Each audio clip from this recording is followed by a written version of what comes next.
Welcome to Theology Made. I'm Jordan, and today we're going to look at the book of Proverbs. It's like the original life coach, but instead of charging you $500 an hour, it's giving out free advice straight from the divine source. The following video has been approved for appropriate audiences. Theological reflection advised.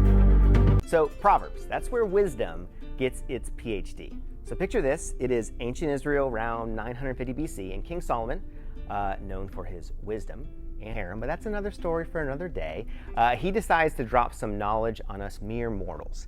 It's like he's the original Tony Robbins, but instead of walking on hot coals, he's helping you walk through life without getting burned. Now, before we jump in, we need to set the stage. Proverbs is a part of the Bible's wisdom literature, along with Job and Ecclesiastes. It's the self-help section of the ancient Hebrew Barnes and Nobles, but when Job is dealing with the suffering and Ecclesiastes is having an existential crisis, Proverbs is the practical one saying, whoa, let's figure out how to live this whole life thing. And so let's break this treasure trove down of ancient life hacks. First is the Solomon Show.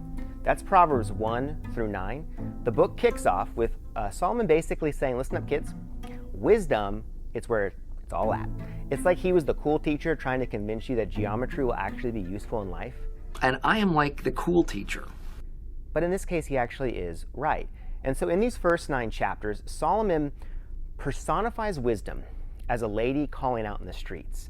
It's like she's the original street preacher, but instead of predicting the end times, she's actually offering some solid life advice. And then on the flip side, we've got Madame Folly, who's like that friend who always convinces you to make bad decisions. Come on, one more slice of cake won't hurt. Just jump off the bridge. Spoiler alert, it usually does hurt.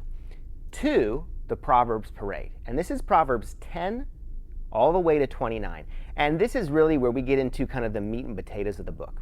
It is a collection of short, pithy sayings that cover everything from how to handle your money to how to keep your mouth shut. Spoiler alert, the second one is harder than the first one. So let's kind of break this down a bit. What are some of the key themes that we're going to see in Proverbs 10 through 29? Well, first we have the, and I love this, don't be an idiot section. So a large chunk of Proverbs, it's dedicated to telling you how to not be a fool. It's like Solomon's watching a marathon of America's Funniest Home Videos and decides to write a guidebook on how to avoid ending up on that show.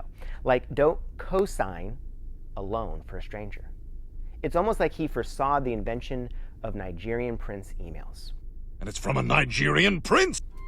Second big category is money matters. Proverbs has a lot to say about wealth and poverty. It's like Dave Ramsey's financial advice, but with less, cut up your credit cards, and more, don't be lazy, you sluggard. Yes, sluggard is a real word. We probably need to bring that one back, and Proverbs loves to use it. It's basically the biblical way of saying couch potato, but it just sounds way more offensive. And then the third aspect we see a lot of, relationship guru. So Solomon dishes out advice on friends, family, and even marriage. So he's kind of like the original Dr. Phil, but with less mustache and more divine inspiration. His advice on choosing a spouse, character over looks. It's like he's saying, sure, they might be a 10, but are they a Proverbs 31? Speaking of which, Proverbs 31, the woman is like the ultimate biblical superwoman. She's running a business, taking care of her family, and probably invented slicing bread on the side. The fourth category we're going to see a lot is the watch your mouth warnings. Proverbs has a lot to say about the power of words. It's kind of like Solomon foresaw the era of Twitter wars and decided to give Elon Musk a heads up.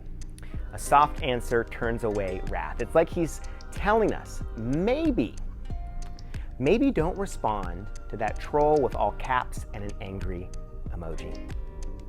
And then number 5, and this was probably Ben Franklin's favorite area, it is the work ethic pep talk. That Proverbs is really big on hard work and diligence. It's kind of like Solomon's the original motivational poster, but instead of a cat hanging from a branch saying, hang in there, it's an ant carrying a leaf saying, consider her ways and be wise. He's really into ants for some reason. Probably because they work hard and they don't have union strikes.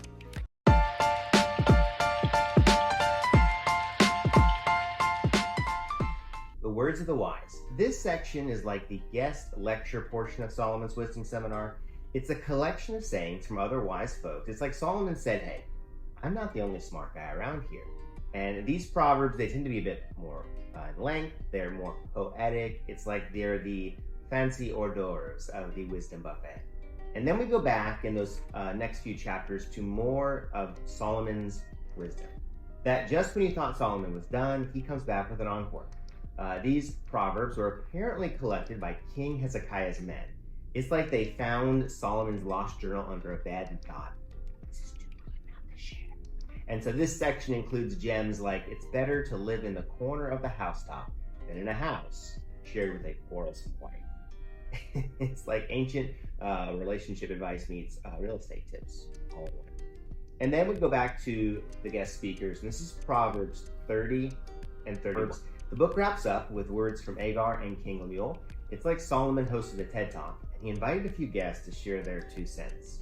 Agar brings some humility to the table, basically saying, I'm not as wise as I thought I was. Like he's the ancient version of Socrates, knowing that he knows nothing. And then King Lemuel, who might actually be Solomon in disguise, he shares advice his mother gave him. It's like the ancient version of Mom Knows Best. This is where we get the famous description of the Proverbs 31 woman, who's basically Wonder Woman without the invisible jet. Now let's talk about some recurring themes. The first is the fear of the Lord. That throughout the Proverbs, we're reminded that the fear of the Lord is the beginning of wisdom. And it's not about being scared of God, it's more like a healthy respect. It's like when you were a kid and your mom gave you the look. Like you knew it was time to straighten up. Another thing we see a lot is the 2 paths. Proverbs often presents life as a choice between 2 paths, the way of wisdom and what's called the way of folly. Like Robert Frost's The Road Not Taken, but this one has eternal consequences. And then the power of choice. Proverbs emphasizes that our choices are what shape our lives. It's like Solomon was the first atomic habits. You can't control everything, but you can control your decisions. Choose wisely. The next thing we're going to see is the importance of character. Proverbs values integrity, honesty, and diligence repeatedly over wealth or status. It's like Solomon saying, sure, you can be a billionaire, but are you a good person? Now, here's the kicker. Proverbs isn't just a list of do's and don'ts. It's more like a guidebook for navigating tricky terrain. It's practical, it's pithy, and honestly, it's surprisingly relevant even after thousands of years. Remember, Proverbs deals are general truths. They're not ironclad guarantees. It's like saying if you study hard, you'll probably do well on the test. It's generally true, but doesn't account for every possible scenario, like if you study the wrong subject or a global pandemic canceled all exams.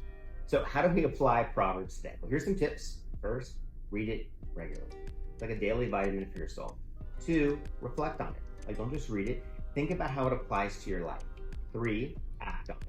Wisdom isn't just knowing the right thing, it's doing the right thing. And then 4, share it. Wisdom is meant to be passed on. It's like a sourdough starter. It grows as you share. So in conclusion, Proverbs is like the Swiss Army knife of the Bible.